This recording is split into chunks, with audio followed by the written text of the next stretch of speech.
The Widow of Bath and the False Vows. Chapter 1. The Packet in the Linen Press.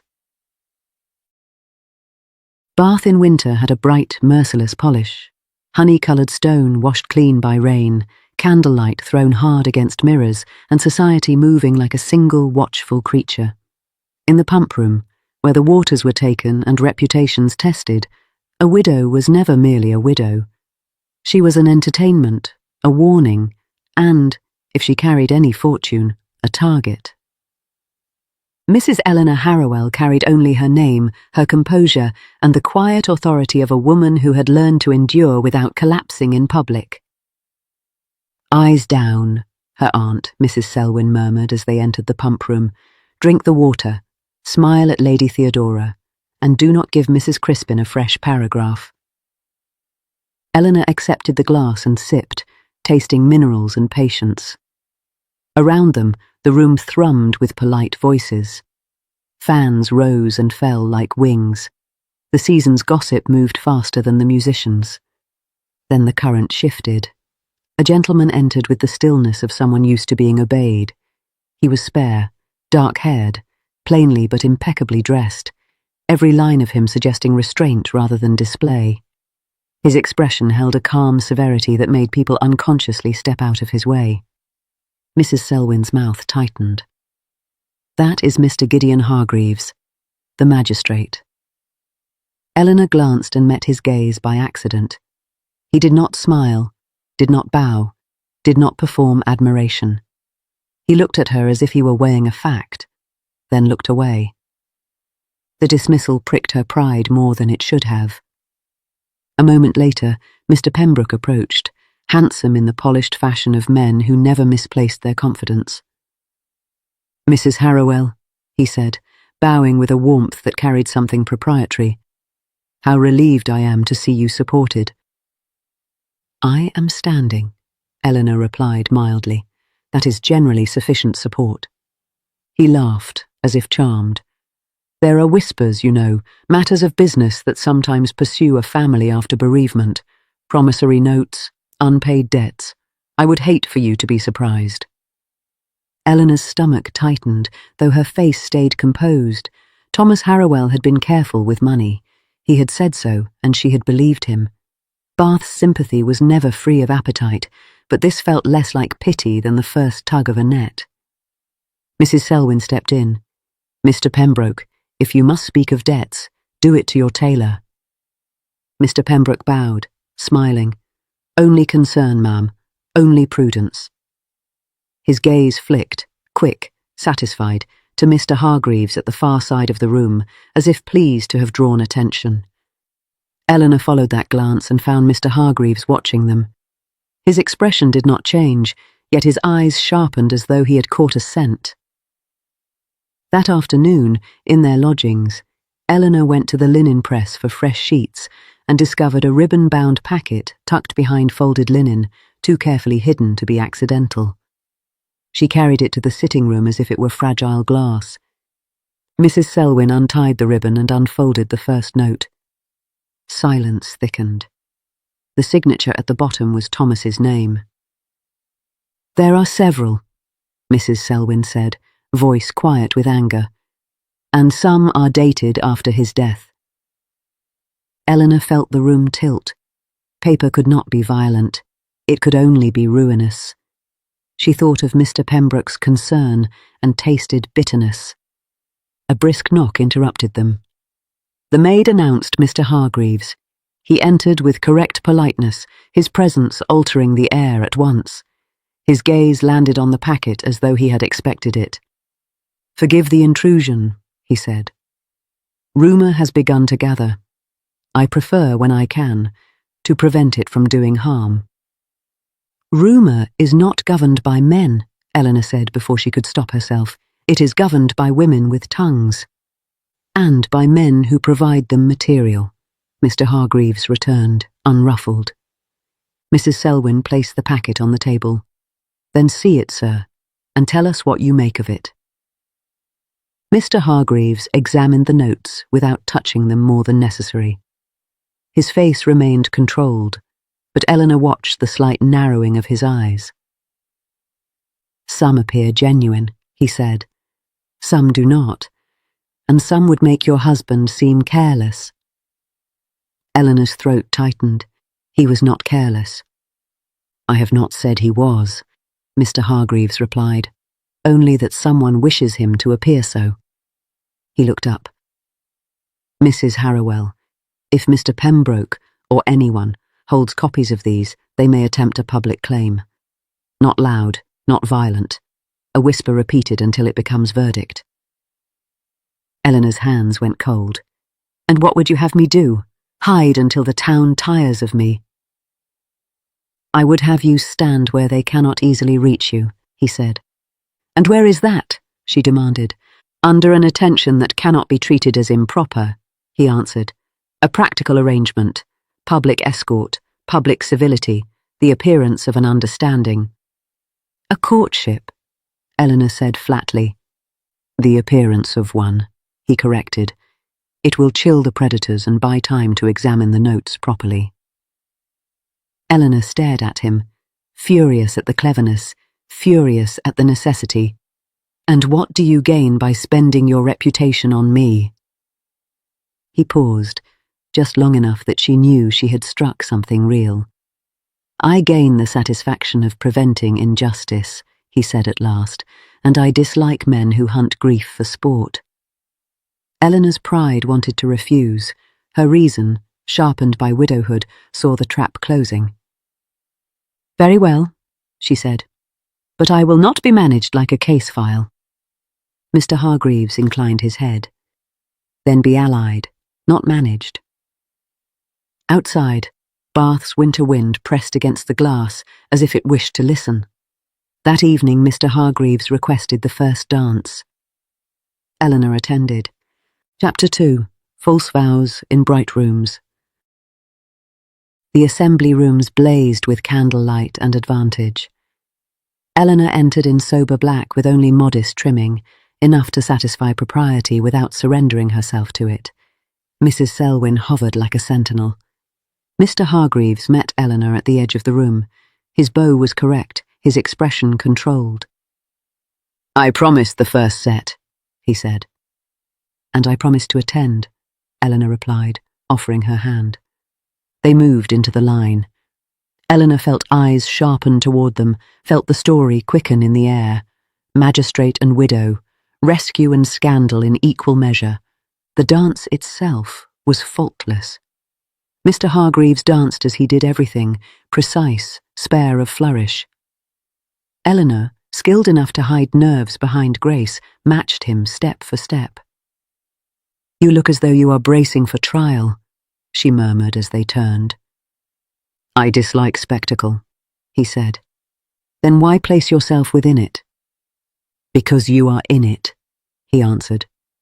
The bluntness landed like a hand on her back, steadying and startling. Mr. Pembroke appeared when the set ended, smiling too smoothly. How consistent, he said, eyes flicking between them. How protective. Mr. Hargreaves's gaze was cool. If you have a claim, present it properly. Mr. Pembroke's smile sharpened. Documentation can be flexible. Eleanor's blood chilled. She understood at last. He was not merely hinting. He was warning her that he could make paper bite. The next morning they met a discreet solicitor, Mr. Pritchard, in a neat office smelling of ink and sealing wax. Eleanor placed the ribbon-bound packet on the desk. Mr. Pritchard examined the notes with a cautious, practiced eye. These instruments are mixed, he murmured. Some appear legitimate, some contain irregularities, the dates, the seals, and several are dated after your husband's death. Eleanor's throat tightened. Mr. Hargreaves's posture grew stiller, as if his attention had become a blade. We require confirmation from the issuing bank, Mr. Pritchard said, and discretion, if this becomes public. They will carve me for entertainment, Eleanor finished calmly. Mr. Hargreaves's gaze flicked to her. We will prevent that, he said, so plainly it nearly undid her. At the bank, a clerk confirmed what Mr. Pritchard suspected. Some notes were genuine instruments, but others were altered. Watermark wrong, ink bled differently, seals inconsistently impressed. The clerk, after a nervous pause, admitted that such notes were often carried by men who were not acting on behalf of anyone respectable. As they left, the winter air felt sharper. "And if Mr. Pembroke holds a genuine note?" Eleanor asked. "Then we challenge the endorsement," Mr. Hargreaves replied. "A genuine note can be misused." In Bath, misuse needed no courtroom. It needed only an audience. By the next assembly, whispers had sharpened into an outline: poor widow, careless husband, debts, rescue. Eleanor held her chin high, but each remark was a pin beneath the skin. Mr. Hargreaves kept his attention on her in public: escort, dance, correct civility. The arrangement worked in the way a wall works. It did not change the storm, but it altered the wind's reach. In a quieter corner near a tall window, away from the loudest clusters, Eleanor found herself speaking before she meant to. "Bath thinks grief should be tidy," she said softly. "A suitable black gown, a suitable sigh, and then one must proceed as if one's heart were a thing to be folded and put away." Mr. Hargreaves's severity softened. "Only a fraction, only for a moment." "Do you wish to fold yours away?"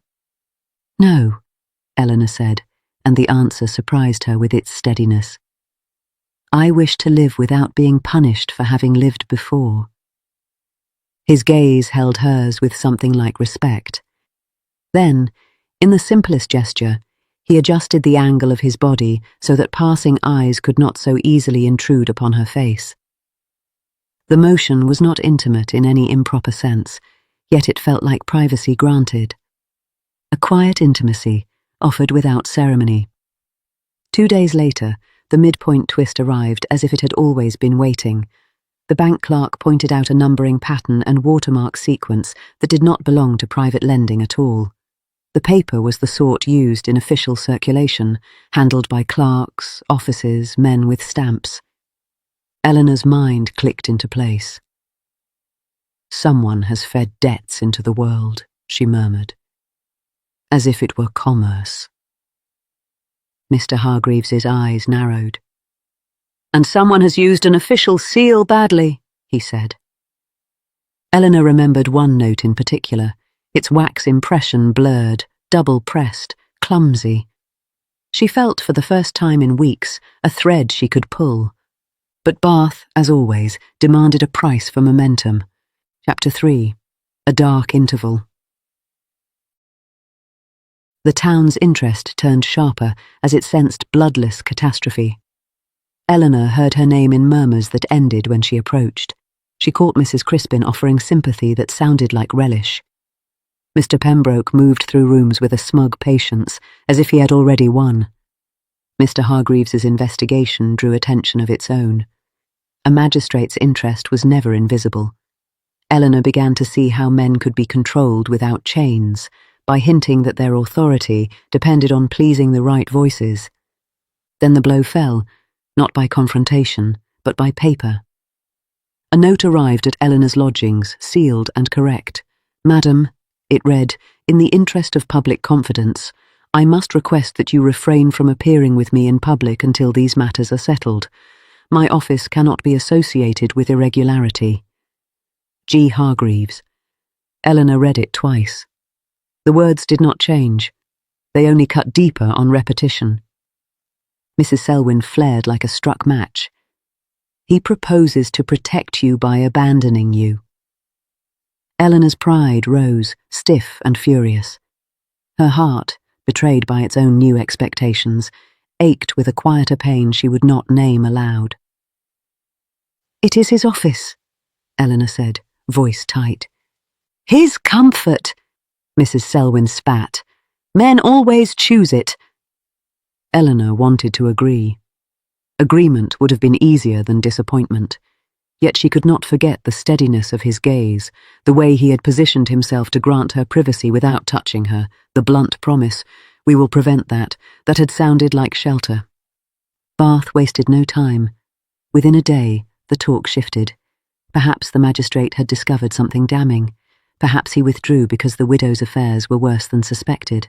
Perhaps his attention had been improper all along. In Bath, withdrawal was treated as confession. Eleanor considered leaving. Dorset. A cousin. A quiet retreat. But retreat would be interpreted as guilt, and she had learned that innocence did not protect a woman, only strategy did. That night, in the stillness of her bedchamber, Eleanor took out the packet and untied the ribbon. She handled each note like a surgeon handling an instrument, steady, controlled, refusing panic. She found the one she remembered, the seal impression blurred at the edge, pressed twice, the crest slightly misaligned. A careless hand. Eleanor stared until her eyes ached. The seal did not look like the work of a man accustomed to impressing wax with elegance. Mr. Pembroke was too polished for clumsiness. Whoever did this was either hurried, untrained, or using a stamp that did not belong to him. An official stamp, Mr. Hargreaves had implied. Eleanor's thoughts moved through faces she had seen in the pump room. Men who enjoyed boasting of connections, men who loved to sound important. One name surfaced, Mr. Ralston, a customs officer fond of speaking of official matters, as if he were the government itself. Eleanor had noticed more than once his easy proximity to Mr. Pembroke. She could not prove it yet, but she had a thread. Eleanor wrote immediately, her hand steady despite the tremor in her chest. Sir, you have chosen propriety over alliance. Very well, I choose truth over comfort. One note bears a blurred, double-pressed seal, an inexperienced hand using a stamp not properly his. This is a thread worth pursuing. If you have any interest left in preventing harm, meet me tomorrow at 11 in the pump room gallery. E. Harrowell. She sealed it with her plain seal, one clean press, and sent it. If he did not come, she would know the full measure of his retreat. If he came, she would have to face not only Bath, but her own pride. The next morning in the pump room, the world was bright and indifferent. Eleanor stood by a pillar, Mrs. Selwyn at her side, both of them still as statues. At 11, the current shifted. Mr. Hargreaves entered. He moved toward her with the same quiet authority as ever, but Eleanor saw strain beneath it, jaw tight, eyes shadowed as if he had slept poorly. You asked me to meet you, he said. I did, Eleanor replied. I assumed you would either come or prove my aunt correct. Mrs. Selwyn's expression suggested she was prepared to enjoy either outcome. Mr. Hargreaves held Eleanor's gaze. You were right to summon me, he said quietly, and you were right to be angry. The admission, so plain, so unadorned, caught Eleanor off guard. I was warned, he continued, pressured. They suggested that my public association with you could be treated as partiality. Complaints could be filed. They wished me to step away and let Bath finish what Mr. Pembroke began. And you obeyed, Eleanor said, voice sharp. I calculated, he answered, and then, after a pause that seemed to cost him, and I calculated wrongly. Eleanor drew a breath she did not know she had been holding. Without ceremony, she showed him the flawed note, shielding it with her fan. He leaned in, examining the seal with focused attention. Double-pressed, he murmured. Clumsy. Not the hand of a man practiced in sealing. An official stamp, Eleanor said. His eyes narrowed. Yes. And Mr. Ralston, Eleanor began, has been suspected of small improprieties before, Mr. Hargreaves finished, his voice controlled. Nothing provable. Perhaps now something provable. For the first time in days, Eleanor felt the ground steady beneath her. Then we proceed, she said. Mr. Hargreaves's gaze held hers. Yes, he replied, and this time I do not step away. Chapter 4. Clearing the Name. Mr. Hargreaves acted without spectacle. He did not confront in bright rooms or offer melodramatic declarations. Instead, he gathered proof as a careful man gathers kindling, quietly, deliberately, until a single spark could not be denied. Mr. Pritchard secured a written confirmation from the bank regarding altered watermarks and inks. Mr. Hargreaves consulted a seal engraver who examined an impression from the note and frowned. "I have repaired a stamp with this flaw," the engraver said, reluctant. "Customs office. The crest line here is worn." The thread tightened into cord. Mr. Hargreaves arranged the resolution not in a courtroom, where Eleanor's name would become public spectacle, but in a place where society could be corrected with minimal noise. A respectable tea at Lady Theodora's, where the right ears were present and the wrong tongues would be forced to swallow. Eleanor attended with her spine straight and her face composed. Bath watched, hungry as ever. Mr. Pembroke was there, smiling as if he owned the ending. Mr. Ralston hovered near him, puffed with false importance. When the tea reached its pleasant middle, cups warmed, voices softened, Mr. Hargreaves rose. "My lady," he said calmly to Lady Theodora, "forgive me. I require a moment on a matter of public interest." The room quieted. Fans froze. Even those who disliked Mr. Hargreaves respected him enough to listen. "There have been insinuations," he said, "regarding alleged unpaid debts attached to the late Mr. Harrowell's estate." Eleanor's pulse hammered, but her posture did not change.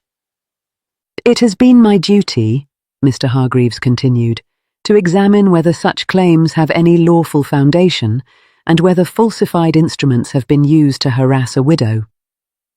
A murmur rippled. Interest sharpened into anticipation. Mr. Hargreaves lifted a folded document. "The bank has confirmed in writing that multiple notes circulated in Mr. Harrowell's name are altered and improperly endorsed. Their watermark does not match. Their ink has been amended. Their seals bear flaws consistent with an official stamp misused." Mr. Ralston's face flushed. Mr. Pembroke's smile tightened, and for the first time Eleanor saw something like fear behind it. Mr. Hargreaves's gaze turned toward Mr. Ralston. "Mr. Ralston, you will accompany me after this gathering to answer questions regarding the custody of the Customs Office stamp." A collective inhale. The room's delight was immediate. Bath adored the moment it could pretend to be shocked. Mr. Ralston stammered, protesting. Mr. Pembroke stepped forward, voice smooth. "Surely you do not suggest—" "I suggest," Mr. Hargreaves cut in, his tone cool as stone, "that anyone who repeated these claims without proof assisted in harming a woman already burdened by grief." Silence fell, the punishing kind. Mr. Hargreaves turned his gaze across the room with measured authority.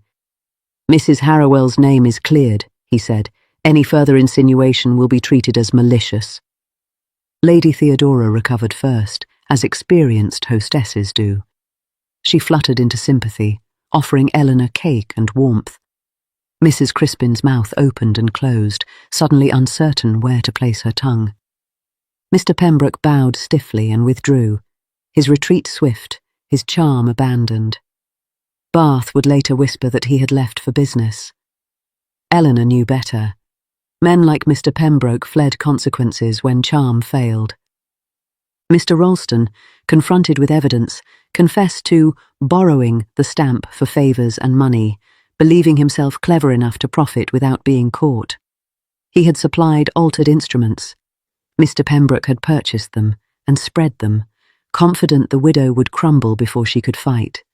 Instead, Eleanor had held steady long enough for the truth to gain weight. When the matter was settled and the town's attention shifted to its next entertainment, Eleanor found that relief did not arrive as a triumph. It arrived as quiet air in her lungs, as the ability to walk through the pump room without feeling flayed. A few days later, she walked with Mr. Hargreaves along the Crescent. Winter still lingered, but the air held a faint promise of thaw. "You may leave Bath now," Mr. Hargreaves said, his voice careful, "if you wish it." Eleanor's gloved fingers tightened around her muff. "I considered it," she admitted, but leaving in fear would have been a kind of surrender.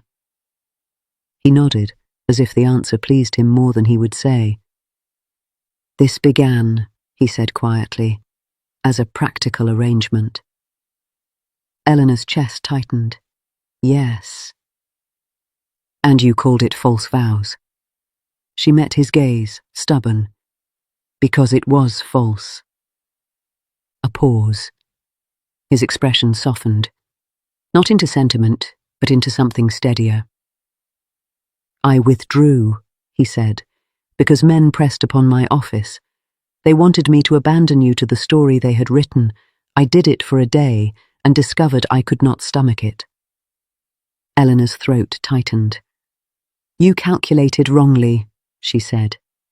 Yes, he replied, and you were right to summon me back. Eleanor looked out over Bath's pale stone, its elegance and cruelty bound together. What do you want, Mr. Hargreaves? She asked softly. Not what Bath wants, not what your office requires. He breathed in slowly, as if choosing honesty was a discipline. I want, he said, a life where my mind can rest. I want a home where order does not mean coldness, and I want— He paused, then spoke with plain steadiness. A partner who tells me the truth when I am wrong. Eleanor's heart thudded. The word partner again, so rare, so dangerous. And what of me? She asked, her voice controlled. I have loved once. I will not be used as a remedy for someone else's loneliness. His gaze held hers, unwavering. You will not be used, he said. You will be chosen. And you will choose in return, if you can. Eleanor felt, unexpectedly, the old grief stir. Thomas's name, Thomas's kindness, the life she had lost. But she also felt something else. The possibility of a future that did not betray the past, merely continued after it. I can, she said quietly, if we do it steadily. A faint warmth touched his eyes. Steadily, he agreed. He did not seize her hand. He did not perform romance for Bath. He simply offered his gloved fingers, restrained, correct, and real. Eleanor placed her hand in his. Epilogue. After winter. They did not remain in Bath. Once the legal matters were settled and the last of Mr. Pembroke's influence dissolved into irrelevance, they chose a quieter life just beyond the town, near enough for duty, far enough for peace. Eleanor's wit returned without fear of punishment. Mr. Hargreaves's severity softened, not into weakness, but into mercy practiced with intention. Mrs. Selwyn, satisfied by contracts and conduct, declared grudging approval and then pretended she had never doubted. Bath, naturally, embroidered its own story. Stern magistrate tamed, spirited widow rescued.